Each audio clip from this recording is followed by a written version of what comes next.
Hello, everyone. Let's see, we have some folks still joining today, but let's go ahead and get started because I'm sure this is going to be a great conversation. There's a lot to talk about around this topic. So welcome. I encourage everyone to add messages, engage in the chat, add your questions there if you want. We also highly recommend that you just unmute and ask your questions that way. We really want this to be a conversation where everyone can share their experiences and their tips and all of that. But I'll pass it over to Tate, who will kick us off. Thanks, Paula. Welcome, everybody. I think some folks are still filtering in, but just by way of a quick introduction, Ashley and I are co-chairs of the 2030 commitment, and we're recording right now. Just wanted to welcome you all. I'm with OPN Architects. I'm in St. Paul, Minnesota, but we've got offices in Wisconsin and Iowa. And Ashley, do you want to introduce yourself real quick as well? Yeah, Ashley Mulhall, other co-chair of the 2030 working group. I'm in Phoenix, Arizona, and I work for Orcutt Winslow Architects. Great, thanks. So the idea was just to kind of throw out a brief introduction, share some ways that 2030 has been working for us, and then open it up to discussion and really kind of figure out, solve these problems together on a Miro board. So with that, I'll just hop right into it. Okay, great. Let me see if this works. Sharing screen.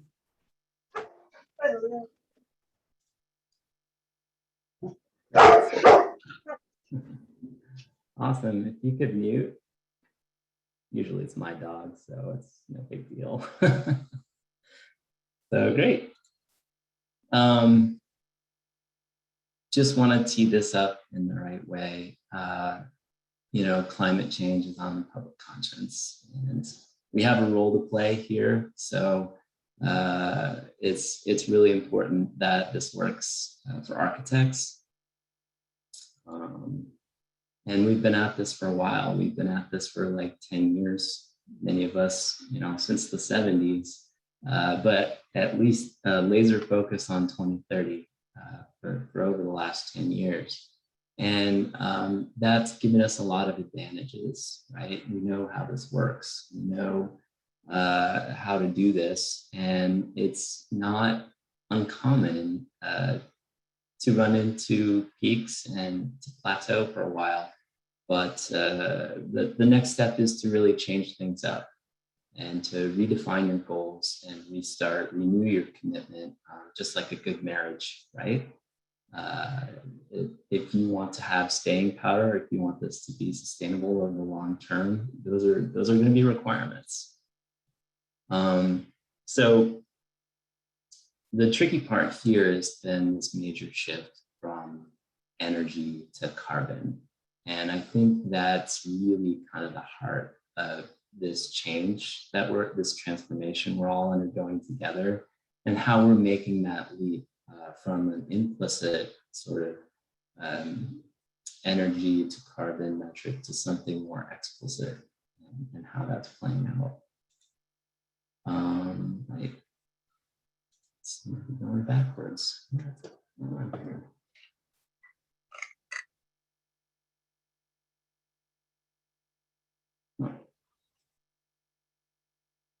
All right.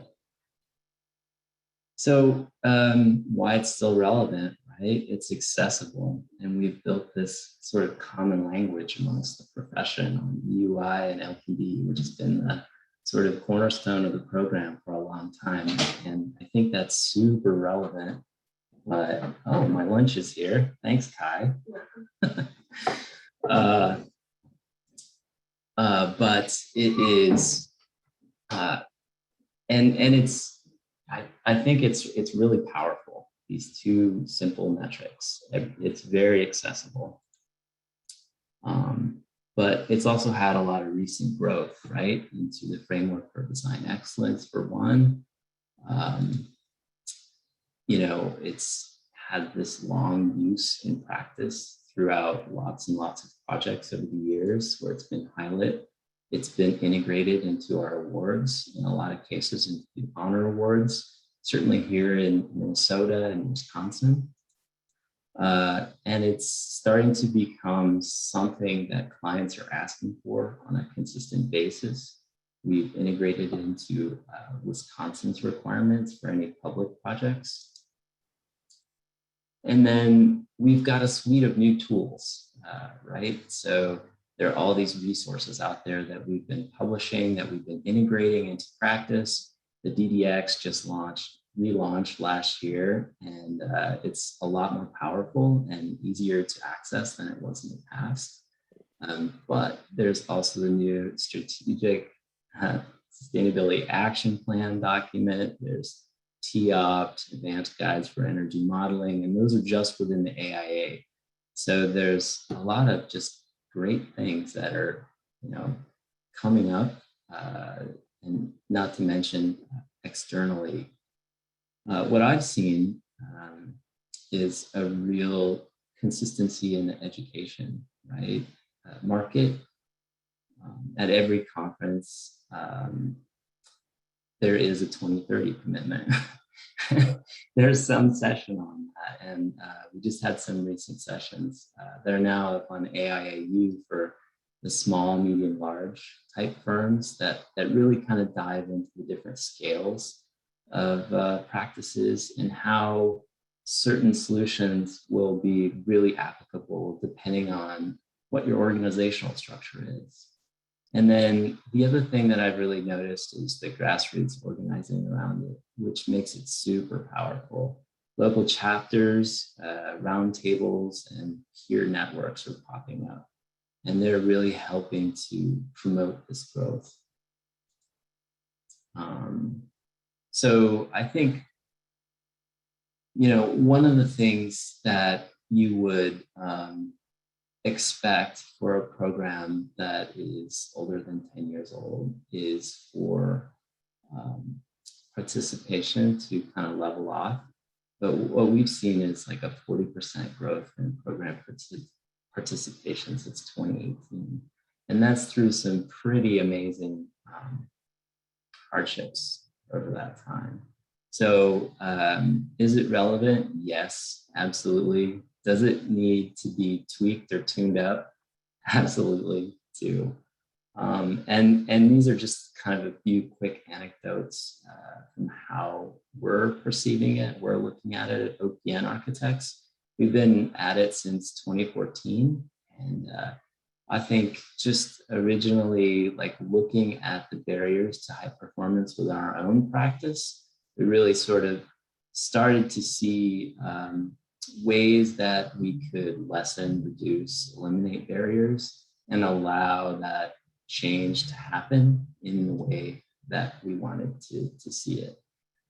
So, what are the typical barriers? Well, it's time, it's lack of funding, it's client will, it's lack of resources and education.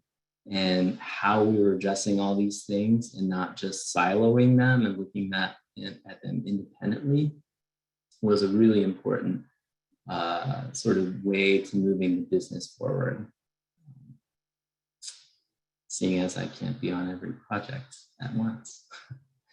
So definitely tracking this annually over time, seeing trends within our projects, looking at national averages and targets and goals, but not just on an annual basis, making it a continuous part of the process, looking at it in concept and updating it throughout the process. And that's one of the real powerful things that we've seen with the DDX that's different from before. It's not just something that you roll up your sleeves and grind out in a couple of days, but it's more continuous and it's more moving at the pace of projects. Right. So it went from tracking and a few sort of high profile projects where, we are visually communicating the performance of a project to anybody that passes by. And it's been really great for that. Like the visual aspects of the project are important to designers, important to architects. So how does the building tell that story? And then the opposite side of that, the data, the metrics that go to support our designs, and moving towards full metered energy or measured energy, as it were, from just a predicted where we are now to a more holistic sort of life cycle idea. And then, what's really been great for me watching this is it being picked up on projects across all the offices, and the technology and the lessons learned being incorporated across the board, right? So solar PV is something I always get asked as a, director of sustainability, like how do we get this on a project? How much do we need to make it net zero? And I keep getting asked the same questions over and over. So we've developed a lot of internal tools to kind of fast track that process and get them an answer really quickly and get them connected with the right consultants to make it just seamless, right? Remove all the time and rethinking the wheel requirements. So, and this is a big part of the change in 2030, this adaptation of renewables into the process and making them an explicit part of the project as well. And then, like I was saying before, just starting out early with a conceptual theoretical minimum and backing up off that to see what the practical application or implementable minimum is, has been, a really important step as well. Because if you do it the other way around, you tend to wind up with projects that are continually not moving forward.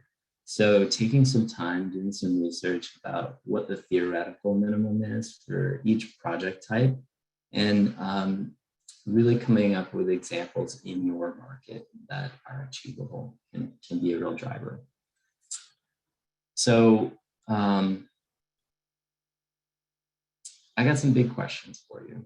And one is, why are we feeling stuck? And I'd just like to open it up. What is it about where you are right now that makes you feel stuck? And you can use the chat, or you can use just say it.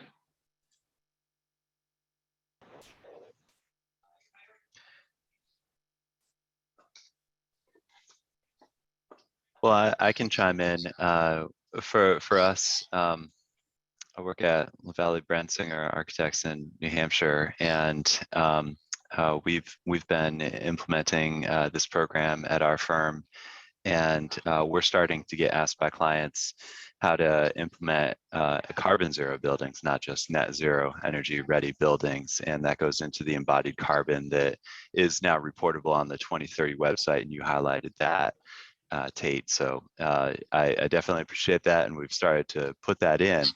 But it would be great if we could answer questions, use this tool to answer questions like, what is the carbon zero payback period, which is kind of difficult, like you say, to do on a one-off basis. But if we have a streamlined approach, or if this tool did it for us, that'd be great. But I'm just feeling not stuck in like a plateau of projects wanting to do these things, but feeling stuck in keeping the momentum going for moving forward into these new things. But that's for my part.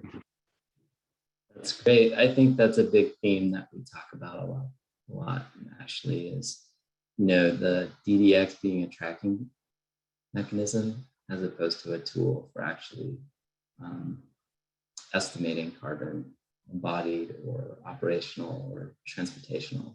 And that's a big opportunity, I think, for growth if we decide to go there. So that's great. Thanks for speaking up. Yeah, I totally feel that same struggle of, I feel like it's, I've been working the last decade to really, improve energy, and now carbon's come along as the new metric. And in some ways we have to start all over again in our education of staff. I'll just jump in to your stuck question, Tate. I feel stuck because I'm sure every firm right now is experiencing some turnover. It seems like an international phenomenon right now that a lot of people are just, had some time to reflect during COVID and are just deciding to do something different. And changing your job is an easy way to do that. So I feel like the amount of people at our firm who were there 10 years ago when I really started our 2030 journey is dwindling, and it's almost just worth, starting over from an education perspective and a trajectory to just completely reset. So we're working on that. We're working on a new sustainability action plan that essentially resets that bar from where we are today and figures out what we need to do to get to that net zero carbon. And I am totally burned out about it, and I'm looking for that regeneration of energy myself. I think we all are, because, it just seems like the news just keeps getting worse and worse about where we are in terms of climate change, and also in the recognition of our role in that transition. It's a big, heavy burden, and there's a lot to do. So I think we're all experiencing that, and could probably use some energizing, which is probably why you guys are here today. Yeah, not only at a firm level, but at a national level, we've been tracking like 1% to 2% growth per year in terms of our savings percentage, right? And if you do the math, it becomes difficult to imagine how we might hit that 100% reduction by 2030. And it's getting increasingly stressful. But I think that stress is a good thing, right? It makes us think about how much harder we have to work to do it. And I think, there is so much juice left to squeeze out of EUI and LPD, right? We're only seeing like roughly 50% of the projects reported do an energy model. And that is consistent for projects that are over 100,000 square feet. So we know that we can get a lot more energy modeling done, a lot more predictions done. We're seeing projects with like 10 to 20% better performance when they do an energy model over using the prescriptive code path for savings. So, that's a huge chunk of potential that is left in the program in its existing condition. But then, we've broken out renewables, which is super exciting because we're seeing them a regular part of many, many projects. Electrification is a big issue, and we want to be able to capture that in the program as well. And then, looking at RECs for projects that can't get enough PV or electrify on site to achieve that goal. And I think those are the big changes right now that are transforming our market in addition to embodied carbon. And I'm really excited about how the program is flexing to meet those new demands in the marketplace. Samantha, I see your comment in the chat about consultants or engineers. We're starting to see engineering firms sign up for the 2030 commitment. And I think that's a great way to sort of get them over that hurdle of not really understanding what you're asking them to do, is say, hey, sign up for this 2030 commitment if you want to keep doing projects with us. And that'll at least get the, the gears grinding if you're experiencing some barriers there. Samantha Also, Johnson. sorry Yeah. to interrupt, but I would also recommend the like collaborator function in the new DDX, where you can actually get them into like as an external consultant or whatever it is, have them be able to add information into the DDX themselves, and that might be a way to get them more involved. Yeah, absolutely. Collaborators are a big part of the process. So there was a lot of good questions in the chat, and I wanted to start out with Samantha's. A firm in New Orleans, relatively new to the challenge, feeling stuck at getting to the point of reporting regularly and how to get engineers more involved and contractors who won't back the goals of the challenge. So there's so much good stuff in that question. I'll just quickly say, as a group, I think we're getting torn in two directions. One is there are a lot of new signatories, and we need to give them the support to be successful, just like we got the support when we were starting out in 2014. That is a big requirement for the program to remain viable. But at the same time, we need to take these firms that have been working on it for 10 years and really push to integrate these new things that we were talking about to address the broader goals that the profession is facing. So it's definitely a two-pronged problem. And I think one of the roles for you guys that have been doing this for a while is to mentor those firms, right? And really help them along the pathway. I think that's a big opportunity for us all. Some folks are, think of your diffusion of innovation curve. There are folks that are going to be like bleeding edge on the front of that bell, and then there are going to be folks at the back end of the bell. And some people we're just not going to change, but we don't need everybody. We don't need 100% of folks. We just need the top 10% to really bring that middle group along and transform the market. And I think we have that now, and I'm really excited about it. And then let's see, we've got a quick note from Christopher. From a new small firm in LA looking to tackle the 2030 challenge in our work and creating SAP from the ground up, feeling stuck understanding the best resources to undertake this and evaluate our own PUI. Ashley, do you want to respond to that? Or I could, doesn't matter to me. Yeah, I can. We have a guidance document that we just published a few months ago, a sustainability action plan guidance document that really helps guide you through the process of creating that. Matt or Paula, maybe you guys can post the link to that document while we're sitting here. But we're actually using that document internally to, do our own SAP, reboot.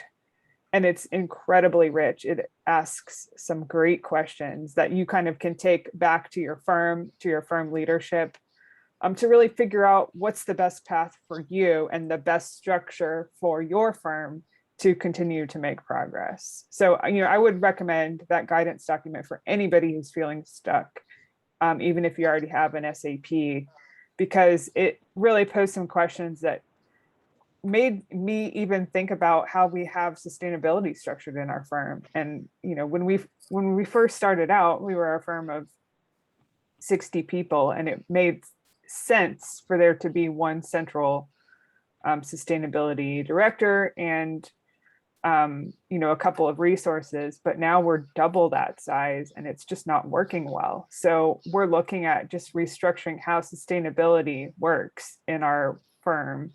And that document's been really helpful. I would also say that if you go to the company tab in the DDX and scroll down to the resources at the bottom of that page, there's a welcome kit, and that also offers some resources for like places that you can start looking for education and things like that. That might be helpful. Yeah, and then I've seen this question pop up a few times in the chat, and it's a great question, right? Hard to get past the 50 to 60% reduction without on-site renewables. Absolutely. Every building is going to use some amount of energy, and it turns out 50 to 60% is that sort of tipping point in a lot of cases. Some potential projects have a little bit more, but we are, finding that out in our own practice. And I think the old rule of thumb, or what we sort of worked on was, beat ASHRAE 90.1 2007 by 50% and make up the rest with renewables. And that's virtually true for almost every project type. And what's happening is I've seen the sort of costs come down so much in the last 10 years for PV. It is becoming sort of less expensive than a lot of the ECMs or energy conservation measures that we can do on a project. So what we've been able to do is really streamline the PV part of our projects and start comparing PV to other ECMs like triple pane glass and stuff like that. And you'll see it like float to almost the top of the ECM list in terms of its cost effectiveness. It's less sort of prone to failure than daylighting controls in a lot of cases. So, having really robust in-house staff that are able to estimate PV sizes for roofs without getting into ugly railings around the edge, thinking about how much PV we might need, where that money might be coming from, is become like a full job for us. So I know that AIA recently released a PV primer on renewables. Paula, is that right? What's that called again? Yes, it is the primer on renewable energy, I think is the official name. I'll put it in the chat as well. I'll put the link. Right on. Thanks. I mean, they're great questions, and I think that comes with advanced understanding. It's not as easy as it once was. So I think, looking at 50 to 60% and topping out there, then looking at renewables, looking at electrification and what, if we switch from like an EUI to a carbon goal, electrification takes a huge chunk out of your savings goals. In some states like Iowa, where it's over 50% of the entire electric market is renewable. I mean, it's like a couch potato solution to climate change in a way, just by focusing on electrification, and then looking into RECs as well. And I know a lot of firms have committed, or not a lot, but some firms have committed to purchasing RECs for their projects, right? To help sort of that transition. Net zero energy buildings are still relevant. They're just not growing as fast as I hoped they would be. I was doing research back in the aughts on this, and only now are we starting to see them pop up in our portfolio in the Midwest, and only a handful. So yeah, the pace is agonizing, and I wish we could get there every time. But hopefully these new tools will help us approach it. So right on. So I have got a way that we can all kind of collaborate on these issues, and it's called a Miro board. So I'm going to put this link in the chat and send it to everyone. And what I'd like to do is go over there, and we'll take 10 minutes and look at one of these parts of the Miro board and try and put in as much information as you can, or what's worked or what the challenges are for your firms. And then we'll take another 10 minutes. We'll move on to another board, another section of that board, and try again. And then we'll all come back together and sort of look and see what we've seen. So let's go there. Tate, while we're making this transition, I did see a couple of questions or just comments about not being able to get enough solar to become net zero on site. And there is a big sort of recognition in the industry that's being fueled by the research Architecture 2030 is doing, that is, going to be the case, that, most buildings are not going to be able to achieve net zero energy with only on-site renewables. So there's, a developing market for offsites, which in some areas of the country involves the utilities and their work to make the grid 100% renewable. In other areas, it's about, doing offsets that help build new solar projects in your area. So there is most definitely a recognition that getting to net zero energy for a good portion of our work is not possible based on site constraints. And so we have to look outside the project for those solutions. Absolutely. Here in Iowa, it's 7 cents a kilowatt hour in some cases for to buy energy. And, at that price, renewables, the payback period is so long. It's just really difficult to stomach. So we have to look for other solutions. And yeah, so it's a great point. So we've got this board. I'm sharing it with you now. There are these kind of big areas where I think people get stuck. I always hear about clients. If only our clients would ask for it, this would be so much easier. Well, I mean, you can kind of share with us your tips for working with clients, like what is really working for you or what your issues are. Certainly consultants as well, they're a big part of our teams. We have to work collaboratively with them to reduce energy. So what are some opportunities there? There's organizational structure, right? Which is looking internally at your own firm and how it works. This is a big part of the sustainability action plan that Ashley was mentioning before. There's your delivery process, right? How do you turn drawings out the door, and how do you integrate energy modeling, incentives, 179D, that stuff into your delivery? And then redefining the big idea.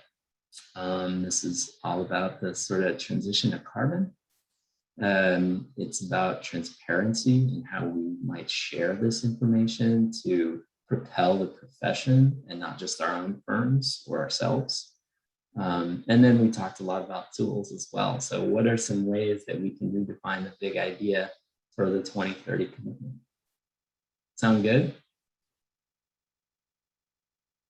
That's great. I'm seeing a lot of action here, so I'll shut up for a few minutes and dive in.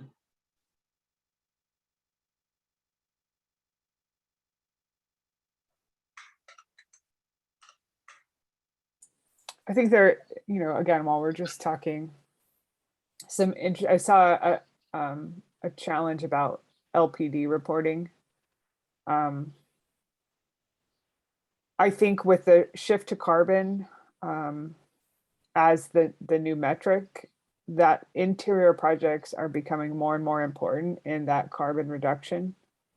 So, I mean, I think within the next couple of years, we're going to need to rethink that as a measurement of success, and start to look deeper at embodied carbon NTIs, because it does make a big difference. And, I've done projects where, we did a lot of building reuse and material reuse, and that has a major impact on embodied carbon. If you're just looking at energy, it doesn't move the needle at all, but it makes a really big impact on embodied carbon. So I think some of what we need to do as an industry, and we're looking at it in the 2030 working group, is how do we improve our impact on tenant improvements and any kind of interiors work.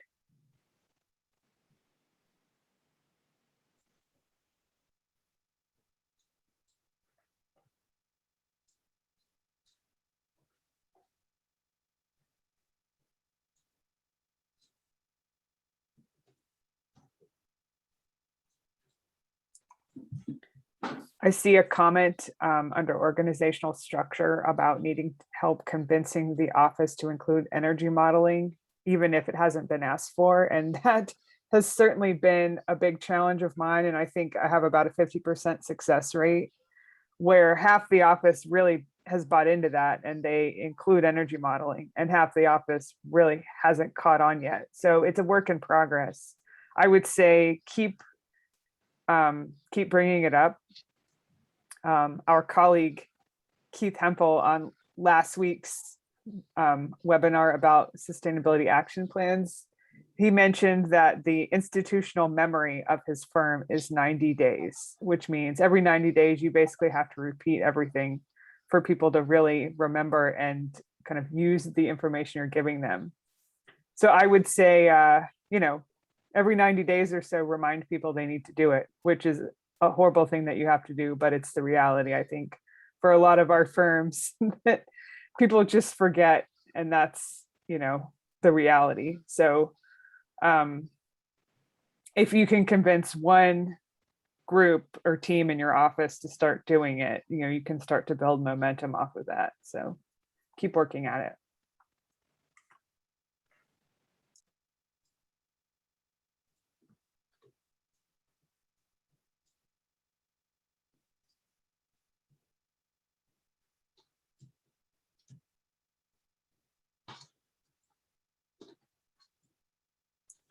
I'll also mention something under the realm of consultants.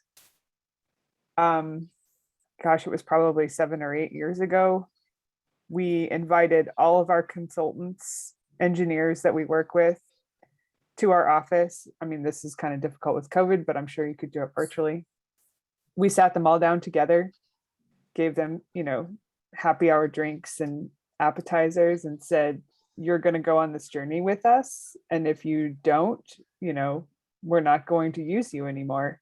And they were all together. So they kind of all had to commit, because it then became like this peer pressure thing where one firm was like, yeah, we'll do it. And then everybody was like, yeah, we'll do it. So maybe try that. I'll put it in the chat. I think I need to do it again because we have some new consultants, and that was not my idea. That was somebody else's idea, but I totally stole it.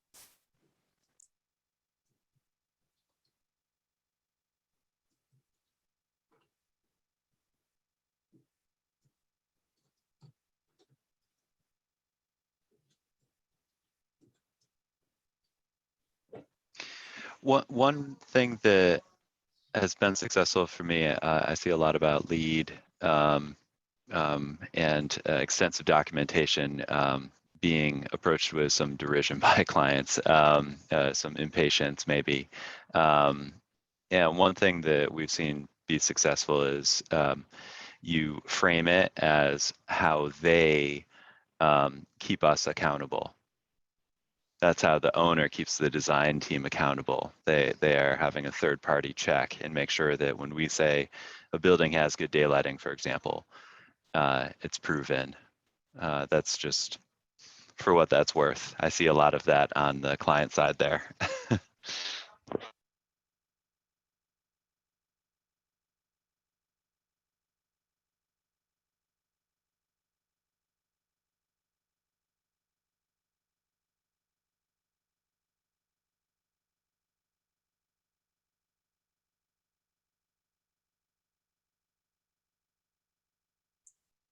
I see in the chat, Elizabeth, you know, that, you know, you should seek out consultants who are already part of the 2030 commitment. That's something that the 2030 working group has been pushing for clients to do, is include in their RFPs, you know, 2030 commitment requirement for any firm that's proposing. So feel free to turn that right back on your consultants.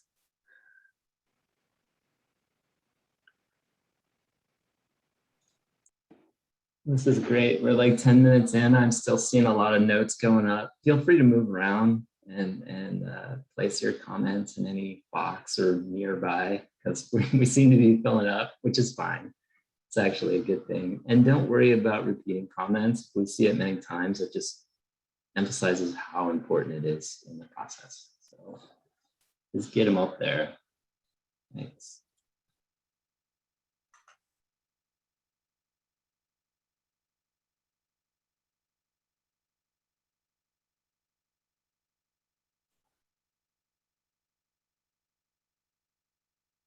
One interesting thing that I've noted, like in terms of relevancy and redefining the big idea, is a lot of groups have sort of taken this structure, this mantra of saying, okay, here's the big idea, you know, here's the timeline, and then we're going to work over the next 10 years to hit that big goal. You know, we're going to do it incrementally, because that's how markets and people work. And I think we've been incredibly successful at growing the program up until then. You know, SE 2050 is all about embodied carbon and engaging structural engineers. I encourage you to check that out if materials are your thing. RIBA, the Royal Institute for British Architects, implemented their own 2030 challenge not too long ago. And then, yeah, like I said, states like Minnesota has the B3 program, which is literally built on benchmarking for new buildings in the state, and integrating requirements for projects that receive public money. So advocacy is a huge sort of opportunity, I think, for redefinition. Elizabeth, I see another great question. How can engineering consulting firms better help architects when it comes to design and uploading info to the DDX? We are working on making that collaboration link essentially live, so that you as a consultant could enter a project for, you know, and link it to an architect. We're not quite there yet, right, Matt? That's on the list still. But we're working on making that happen so that, you know, you could have a more direct relationship with the architects you work with on helping to enter that data.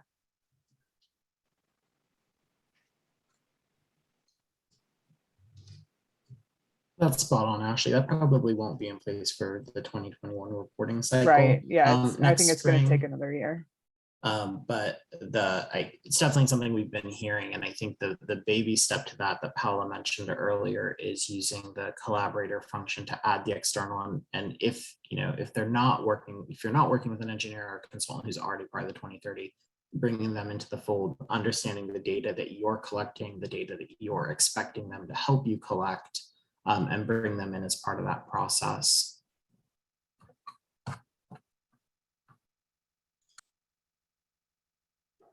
Well, it looks like we got a bunch of Miro pros on the call, because I didn't need to like review the the software, so that's cool. People are putting stars and exclamation points on items. Is there anything that you've seen that really excites you? Feel free to turn on your mic and share it.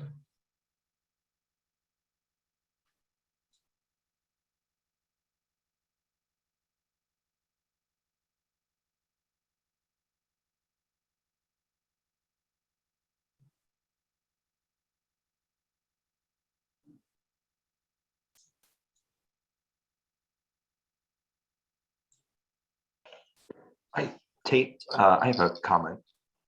This is Brian Mead. I'm an architect in the Chicagoland area. And by the way, I love this mural format. It's one of the first sessions I've done, and I think it's a really engaging tool. So thank you for doing this format. So the question or comment, looking at all the great comments on the mural board, one of them has to do with under the delivery process, in the middle in the pink sections, there's a couple comments. And the one about having a hard time setting an EY goal because we don't know what a good goal would be and achievable. So the 80% is so hard. I mean, the national average is way under that in reduction. And I was part of the committee that did our first SAP this past April. And, you know, for those of you that have gone through that, it is a very overwhelming kind of task. But knowing we were far under 80%, we were struggling on how to develop an internal EY goal framework to get there, you know, because we were definitely in the 49 as an average. Our 80 some projects were, you know, 47 or 49%. It was kind of like the national average. So do any of you have advice on how to, you know, how to ramp up a milestone goal, you know, every year, every 5 years, that seems realistic and doesn't get your fellow staff just rolling their eyes saying, you know, this is crazy. How are we going to get there? Yeah. Consistency, right? And empowerment. Those are the two big things. So you got a weekly meeting in the studio, a monthly meeting where you all get together and talk.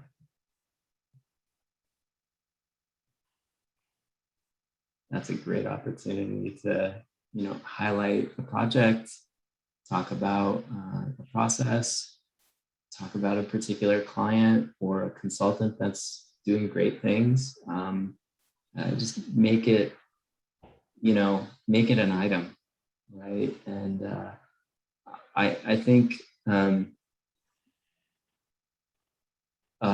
you'll remove that pessimism from the staff over time when they see, you know, yes, there are barriers, there are challenges. If it were easy, it would be done already. But, you know, you start off with a few projects that may make 80 and then a few more and just get rolling like that. If you're finding like you have particular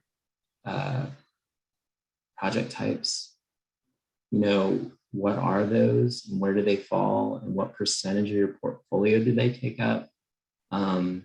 You know, looking at that microdata there, that might lead you to say, hey, we really need to research this particular project type and really focus there because it's dragging our overall average down. Or internally set the goal at something measurable or, you know, achievable that you guys think is possible. So, you know, there are really challenging project types out there. Laboratories, for example, hospitals use a ton of energy, multifamily buildings, right, which are super common. And I think they all have they lend themselves to like very unique approaches. Mm-hmm. Yeah, I think a couple of comments on that. One is we have one studio that focuses on multifamily, specifically senior living. And one thing that I've noticed is that more than any of our other project types, it's that multifamily, that the envelope and like a really good design and using passive strategies has a bigger impact than on a hospital or a K-12 school. And then in our K-12 school studio, they've done a good job of tracking their successes. So, you know, they had a couple of projects early on that did really aggressive energy modeling and, you know, LCA. And they came up with some strategies that got them into the 70s in terms of their reduction. And then they've kind of just been repeating those strategies over and over again on new schools. And they've done a great job of tracking that data and just sort of proving to, you know, the other school districts that it's going to pay off. So, they just took a couple of pilot projects and really made them shine, and we're able to use that to carry things forward. Yeah. One thing in terms of setting a more realistic target for projects, on the target page when you're setting up your projects, there's actually a little box and whisker graph at the bottom, and that might help you see where use types, that specific use type is in the DDX, where people are falling, and that might help you set, like, maybe you don't go for 80, maybe it looks like 60 or 70 is probably a little bit more realistic for that use type, given what other folks in the DDX are doing. I love that feature. And it's so cool to see like single family homes like within the bounds of that 80%. Like it's one of the few really bright stars. And frankly, one of the most difficult project sectors to affect from an advocacy perspective, with builders constantly, refusing to go with the most recent codes, or that sort of thing. One thing that you might do is just pick a project and then try to switch from an EUI target to a carbon target, at least for operational energy, and see what that does, right? Based on, as a research project. And your grid may, put you in the 80, 90% range, just by virtue of like looking at it from a carbon lens. That's a real, I know ComEd would love to see you electrify all your buildings. If you're in Chicago, who are potential partners for you that could help?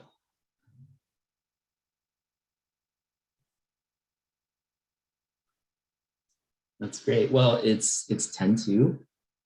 I want to kind of invite you all back and maybe turn on your cameras, or share some things in the chat, or just on your mic.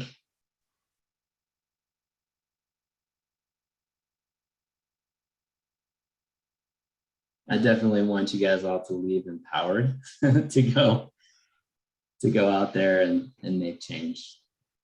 Well, I had one more question. This is Brian Mead again. I appreciate the suggestion and reminder about the target setter.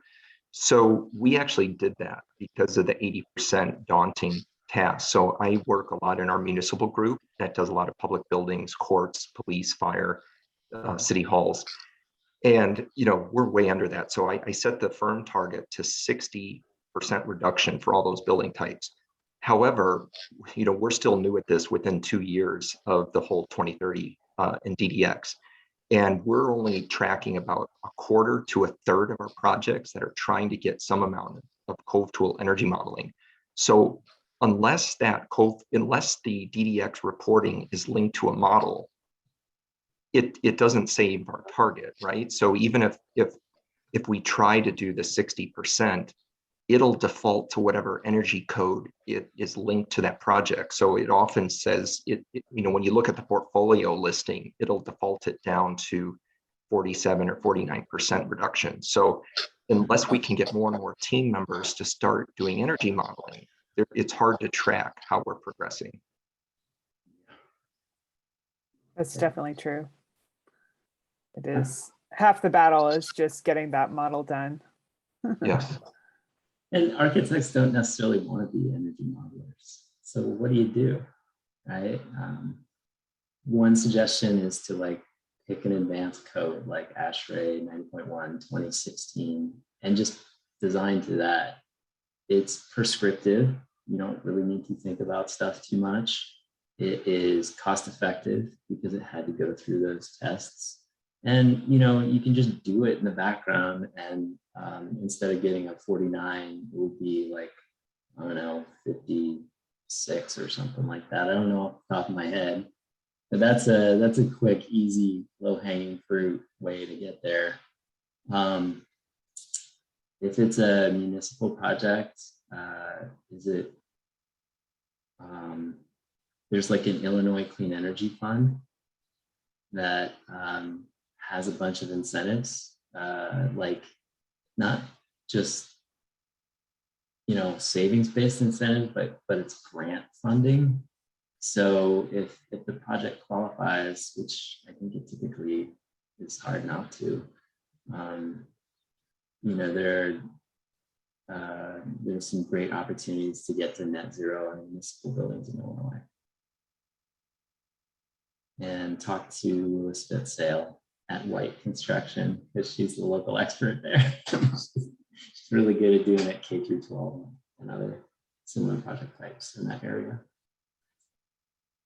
And I know she'd be happy to share. So let me know and I'll connect you with her.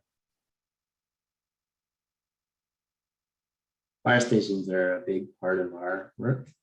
And one of the first questions I ask when we're working with a client is, where did the savings go? Like say we cut $1, $2 per square foot off in utility costs per year. Who gets that savings? Is it the fire department? Is it the city? Does it go into a slush fund? You know? And so like really looking at motivation for clients to save energy. You know, if it's another person's problem, it can be really difficult and your hands are tied from the beginning.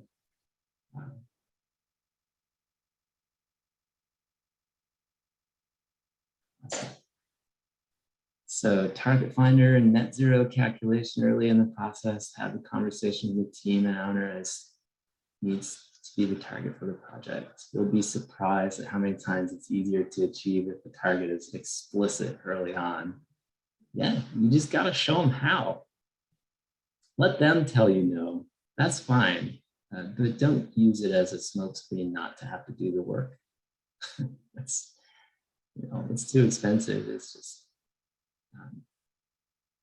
I think that's smokescreen in a lot of cases.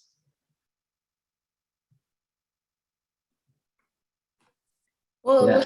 we're just about at time. So just wanted to, Tate, if you have any, and Ashley, if you guys have any other closing words, but just wanted to mention to folks that on September 14th, we're having a feedback session. So if you want to join that, we'll be talking more specifically about that, like reporting year functionality in the DDX and how we can improve that for folks to make reporting easier and more intuitive. So if you're interested, we've already posted it on the Basecamp. So you can find that there. If you're not part of the Basecamp, let us know, we can add you. And yeah, I think that's the big thing that we have right now. Cool. Well, I just like in closing, I'd like to say, look beyond energy. I think the information that I've gleaned from going through this program for the last 6-7 years, you know, I have a better pulse on the work that our studios put out than most principals. Because I know who's a good designer and who's a good consultant and which projects are making it and which projects are close. And that's really invaluable, whether or not you make the big number, 80% reduction. And I would say the way I got there is to volunteer and work with a lot of folks struggling with these same issues. And in that process, their ideas became mine. And so I hope that is coming for full circle now. Thank you. Yeah, and I would say, you know, something that's been exciting for me in the last few months and having this conversation about switching to carbon is I'm finding some new champions who, you know, especially structural engineers who a lot of them don't even really understand. They're not, you know, especially locally, they don't know about the SE 2050 program. They still don't really understand the true impacts they can have on carbon, and just a little conversation, it gets them so excited because historically they've felt unempowered to really help do anything about climate change for buildings. So they've been new champions. Same thing with interior designers that I've really seen, having this embodied carbon discussion, some new champions come out of it. So if you need a reinvigoration of your energy, don't focus on energy, focus on carbon. Thank you. Awesome. Well, have a great afternoon, everyone. Thanks, Tate and Ashley. Thank you guys. Bye. See ya.